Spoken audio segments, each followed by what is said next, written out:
Hello Orchid friends, welcome back to my channel. Wherever you are, I hope you're having a great day, staying healthy and staying safe. Today we have a Dendrobium orchid. I've only had a couple of Dendrobium orchids in my collection. This is one of the three.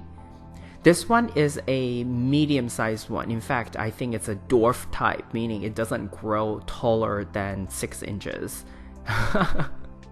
It's quite cute, and that's one of the reasons why I purchased it, because most Dendrobiums are so tall and they continue to grow taller if you give them the right care, and they won't fit on my shelves, so I really don't want them if they're that tall. I have one tall one, but that is on top of the shelf, and that's about it. And then I have another that's really small, so I have 3 Dendrobiums. Dendrobium require a lot more sunlight and a lot more fertilizer than Phalaenopsis orchids. Oh, and here you see I have a couple keikis. I could have removed them, but I didn't because I want them to continue to grow with their mother, because, you know, I really don't want another container to grow the same orchid taking up another horizontal space that I can use for another Phalaenopsis orchid. So this orchid is in semi-hydro, and I'll explain a little bit more about how I care for it in this semi-hydro setup. But this year, this orchid produced 3 flower spikes, and this is the best that it has ever done for me under my care. Last year, it only gave me 3 or 4 bloom, and I think for that video, I was saying that it underperformed, and I wasn't sure what's happening. I had a suspicion, and I think it's right. And last year was the year that I moved to my new environment, and that was before I even installed a lot of the LED lights. So it was slightly lacking, I think, the kind of light exposure that it was requiring. So it obviously underperformed because of that. And then since then, I moved it to a windowsill, a south-facing windowsill. As you can see, it's quite bright, and I think that had something to do with it.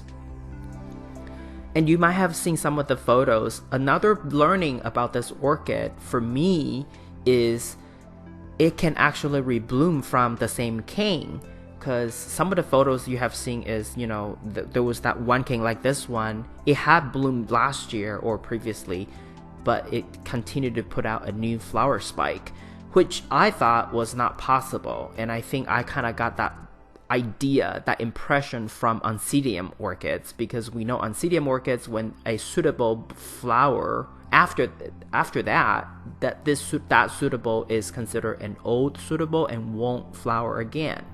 And I somehow kind of use that and apply on Dendrobiums, but I am clearly wrong. So with Dendrobium, the same cane can rebloom if you know, I guess, do things right. Dendrobium Phalaenopsis orchid typically does not require winter rest. In fact, this one is green all year round, so I provide water and fertilizer with this orchid all year round. It does not have any fragrance, but I think the way that it looks and its foliage kind of makes up for it.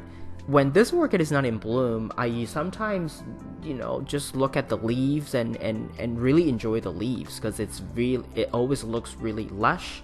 And I've always when it's not in bloom, sometimes I actually do move it to my dining table as a centerpiece from time to time. This orchid is placed on a south-facing windowsill, and it's quite bright, but I don't ever worry about this orchid getting sunburned, because yes, it's quite bright and it actually gets, 5-6 hours of direct sunlight, but because my windows are solar windows, and some of the solar windows are energy efficient in the way that it's somewhat tinted, so it actually reduces the amount of light that goes through the windows. So it gets really bright light, but it doesn't have as much UV rays, so it doesn't get sunburned. In fact, you know, I have never seen any orchids getting sunburned on these southern windowsills. This orchid is also rather hardy because when it was in bud, I needed to take photos, so I actually moved it around a couple times.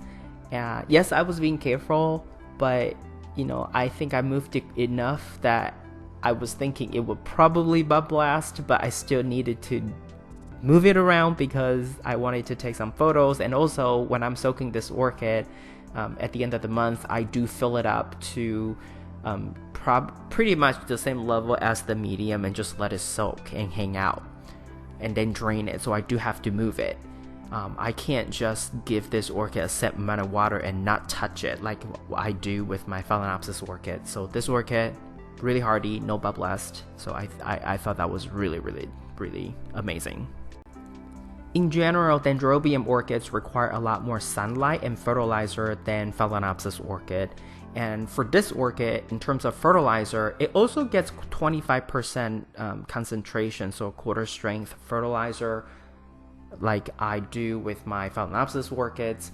But the only difference is that this orchid, at the end of the month, when I soak the orchids with just water, after that, I do give this orchid 25% fertilizer as well. So this orchid actually gets fertilizer literally every week, versus my other Phalaenopsis orchids, they get fertilizer 3 weeks and then they get just water, and then another 3 weeks with fertilizer, and then another week just water. So they're on a slightly different kind of regimen, but for the most part the same thing, except this orchid gets one extra dosage of 25% fertilizer. For the amount of roots and the size of the cup that this orchid is in, I provide quarter cup of water each time, and it seems to be able to soak up enough water around the 5th, 6th day, and by the 7th day, when I need to give this orchid water again, it's almost dry. I wouldn't say bone dry, I would say about 90% dry. And in the winter time, I do scale back the water amount to about 1/8, and then that's enough to last for about 10 days. In summertime, it's about 7 days. So that wet dry cycle is about 7 days in my environment, which is really nice because that's the same schedule as I do as I water my other Phalaenopsis orchids. So this Dendrobium orchid, obviously different kinds, thin roots, so it actually requires a lot more moisture, but you know, it's doing well in my environment. Do you have Dendrobium orchids? Do you like them? This is all I have for you today. If you like this video, please give it a thumbs up. And if you would like to get more orchid related videos from my channel, please subscribe and turn on the notification. I want to wish you happy growing, and I will talk to you in my next video. Ciao!